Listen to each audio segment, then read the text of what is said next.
Hello students, good morning all of you. प्यारे विद्यार्थियों, आज दिनांक 25/5/2020, class 10th mathematics chapter number 8 exercise 8.1 में पहले 5 क्वेश्चन करने के लिए दिए थे मैंने फेयर नोटबुक के अंदर। आज क्वेश्चन नंबर 6 से स्टार्ट करवा रहा हूँ बेटा। और आज की इस वीडियो के अंदर चैप्टर नंबर 8 की एक्सरसाइज 8.1 कंप्लीट मिलेगी, जो आपको कंप्लीट कर लेनी है आपकी फेयर नोटबुक के अंदर। किसी भी स्टूडेंट्स को कोई दिक्कत आए तो मेरे से पूछ लेंगे। क्या कहता है भाई, if angle A and angle B are acute angle such that cos A is equal to cos B, then show that angle A is equal to angle B. एक ट्रायंगल है मेरे पास जिसमें एंगल ए और angle B तो क्या है मेरे पास है, अक्यूट एंगल है भाई। एक सॉल्यूशन दे रहा हूं भाई मैं, क्योंकि हमारी ट्रिग्नोमेट्री तो पूरी एक राइट एंगल ट्रायंगल के ऊपर है। एंगल ए और एंगल बी अक्यूट है तो ये एंगल सी एक क्या होगा, 90 डिग्री का होगा। तो ये एंगल ए और ये एंगल बी भाई। बोलिए, बोलो समझ में आया कि नहीं आया। अब क्या कहता है, दो बार पहले डायग्राम समझ में आ गया। अब क्या कहता है भाई, cos A is equal to cos B. Cos A किसके बराबर है, कोस बी के। मतलब पंडित बद्री प्रसाद हर हर बोल ले। कोस होता है भाई बेस अपॉन हाइपोटेन्यूज, इधर भी कोस होता है बेस अपॉन हाइपोटेन्यूज, लेकिन एंगल डिफरेंट है तो डायमेंशन का रोल भी अलग अलग होगा। कोस ए के सामने वाली भुजा, ए के सामने वाली भुजा क्या, देखो भाई कोस ए एंगल के सामने वाली भुजा क्या होगी, परपेंडिकुलर। तो बीसी परपेंडिकुलर हो गया, ये बेस होगा तो हाइपोटेन्यूज एफ बी हो गया भाई, equal to cos B, B के सामने वाली भुजा परपेंडिकुलर, ये बेस तो ये क्या होगा बोलो मेरे पास है एफ बी, इसका हाइपोटेन्यूज होगा। बोलो बेटा समझ में आया कि नहीं आया। बेस अपॉन हाइपोटेन्यूज, इसमें बेस अलग है इसमें हाइपोटेन्यूज अलग है, इसमें बेस अलग है इसमें हाइपोटेन्यूज सेम है दोनों के अंदर। क्यों, क्योंकि एंगल के सामने वाली भुजा, दोबारा से माइंड लगाएंगे इसके अंदर, कोस ए के सामने वाली भुजा परपेंडिकुलर, ए जिसके ऊपर कंसिडर है वो बेस, तो ए किसके ऊपर, ए से कंसिडर होने वाले ज्वाइंट भुजा क्या बनेगी, एस सी। एस सी तो बेस होगा, सॉरी एस सी तो बेस क्या होगा बोलो, इसका बेस होगा sir S C. S C क्या होगा भाई, इसका बेस होगा। और ये परपेंडिकुलर तो ये हाइपोटेन्यूज, बेस एस, ये क्या है बी, बी में बेस क्या बनेगा बोलो मेरे पास है, बी में बेस बनेगा सर बीसी, बी में बेस क्या बनेगा बोलो बीसी। तो ये कितनी हो जाएगी बोलो एफ बी। तो एफ बी से एफ बी क्या होगी अब कैंसिल आउट, तो एस सी भुजा किसके बराबर आ गई भाई मेरे पास है बीसी के बराबर आ गई। एस सी किसके बराबर आ गई बोलो, बीसी के बराबर आ गई। तो अगर एस सी है मेरे पास वो बीसी के बराबर आ गई, तो क्या angle A is equal to angle B के बराबर हो गया। Angle A is equal to angle B, corresponding angle of two similar triangle are equal. क्या लिखेंगे यहाँ पर, क्रॉसपोंडिंग एंगल से of two similar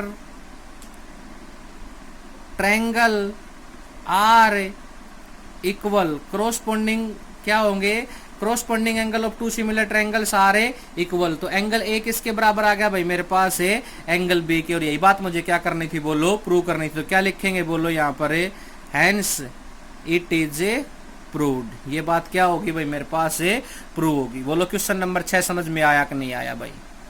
If angle A and angle B are acute angle such that cos A is equal to cos B, then show that angle A is equal to angle B के बराबर prove करना था। Angle A और angle B acute थे तो general सी बात angle C 90 मानना पड़ेगा। अगर एंगल C को 90 मान लिया आपने तो रिजल्ट ऑटोमेटिक कंसिडर हो जाएगा। क्वेश्चन नंबर 7 देखिए क्या कह रहा है। क्वेश्चन नंबर 7 देखिए बेटा क्या कह रहा है, if cot theta is equal to 7/8, तो इवेलुएट मान ज्ञात करो 1 plus sine theta 1 minus sine theta 1 plus cos theta 1 minus cos theta, और second part cot square theta. बेटा बहुत सिंपल और सरल से क्वेश्चन बच गया आप लोगों के सामने। मोस्टली क्वेश्चंस आप खुद करेंगे। देखो क्या दे रखा है मेरे पास, cot theta is equal to 7/8। तो एक राइट एंगल ट्रायंगल बना लूं, जनरल सी बात, एक राइट एंगल ट्रायंगल बनाई, ए बी सी, नाम अब कुछ भी दे दो। यहाँ पर लिखो पंडित बद्री प्रसाद हर हर बोल ले। कोट रोल नंबर 6 का उल्टा कोट, बेस अपॉन परपेंडिकुलर, ये बेस ये परपेंडिकुलर। बेस कितना है 7, परपेंडिकुलर कितना है 8, बेस कितना है 7, परपेंडिकुलर कितना है बेस 7 और परपेंडिकुलर 8, तो हाइपोटेन्यूज कितना होगा भाई, अकॉर्डिंग टू पाइथागोरस लगाएंगे तो हाइपोटेन्यूज आएगा 113, अंडर रूट 113। बोलो यहाँ तक का काम क्लियर भाई सभी को। अब बस इतना काम, सबसे पहले कुछ भी नहीं करना है। ट्रिग्नोमेट्री में अगर दो वैल्यू गिवन है तो क्या निकाल लेंगे हम, सबसे पहले हम तीनों डायमेंशन निकाल लेंगे। अब पहले पार्ट के अकॉर्डिंग मुझे क्या चाहिए भाई, क्या निकालना है बोलो, 1 plus sine theta 1 minus sine theta upon 1 plus cos theta और 1 माइनस कोस थीटा, यही है क्या। तो मुझे सबसे पहले सर साइन थीटा निकालना है। यहाँ पर साइन थीटा बोलो क्या होगा, परपेंडिकुलर अपॉन हाइपोटेन्यूज। परपेंडिकुलर कितना है 8, हाइपोटेन्यूज कितना है अंडर रूट 113। तो ये साइन थीटा की वैल्यू आ गई। सिमिलरली क्या निकालना है भाई, कोस थीटा क्या होगा, cos theta base upon hypotenuse. Base बोलो कितना है 7, हाइपोटेन्यूज बोलो कितना है अंडर रूट 113। तो देखो साइन थीटा और कोस थीटा दोनों की वैल्यू आ गई, दोनों की न्यूमेरिकल वैल्यू इसी के अंदर पुट करो और ऑटोमेटिक सवाल सोल्व हो जाएगा। सेकंड पार्ट में किसका मान चाहिए मुझे, कोट स्क्वायर थीटा। किसका मान चाहिए भाई, कोट स्क्वायर थीटा। कितना हो जाएगा, अगर कोट थीटा 7/8 है तो कोट स्क्वायर थीटा कितना हो जाएगा 49/64। कितना हो जाएगा बोलो 49/64। ओके भाई, क्वेश्चन नंबर कौन सा था ये था sir question number 7। Question number 8 की स्टेटमेंट लिख रहा हूं भाई मैं, क्या कह रही है। क्वेश्चन नंबर 8 कह रहा है if 3 cot A is equal to 4, तो कोट ए बोलो कितना आ गया 4/3। मुझे वैल्यू निकालनी है भाई, सॉरी चेक वेदर, इन्होंने ये कहा है कि चेक करके बताओ कि 1 minus tan square A upon 1 plus tan square A is equal to cos square A minus A sine square A. क्या चेक करके दिखाना है बोलो, 1 minus tan square A upon 1 plus tan square A equal to cos square A minus sine square A. कुछ भी नहीं करना, solution करने का सबसे सिंपल और सरल तरीका मैं बता देता हूं आपको दोबारा से। फिर सॉल्यूशन के मोड में जाएंगे तो एक राइट एंगल ट्रायंगल बनाएंगे भाई। क्या है कोट ए, यहां पर लिख लो पंडित बद्री प्रसाद हर हर बोले। Base upon perpendicular, base 4 perpendicular 3, base कितना है 4 परपेंडिकुलर कितना है 3, तो कितना आ जाएगा 5। ओके सर, क्या क्या चाहिए बोलो, एक तो 10 का मान चाहिए, तो 10 ए, क्या इसका मान चाहिए ए, तो ये ए है भाई, ये कितना है ए, ये बी, ये सी। केयरफुल होना, इस प्रकार के रिजल्ट के लिए केयरफुल होना, ठीक है ना।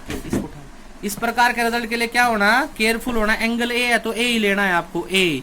तो 10 ए क्या होगा बोलो, 10 ए होगा सर मेरे पास perpendicular upon base, perpendicular 4, perpendicular कितना है 3, बेस कितना है 4। तो यहाँ पर वैल्यू पुट कर देंगे दोनों की। इधर क्या चाहिए, एक कोस का और एक साइन, तो किस कस का निकाल देंगे बोलो, कोस ए का मान भी निकाल देंगे और साइन ए का मान भी निकाल देंगे। बोलो बेटा समझ में आया कि नहीं आया।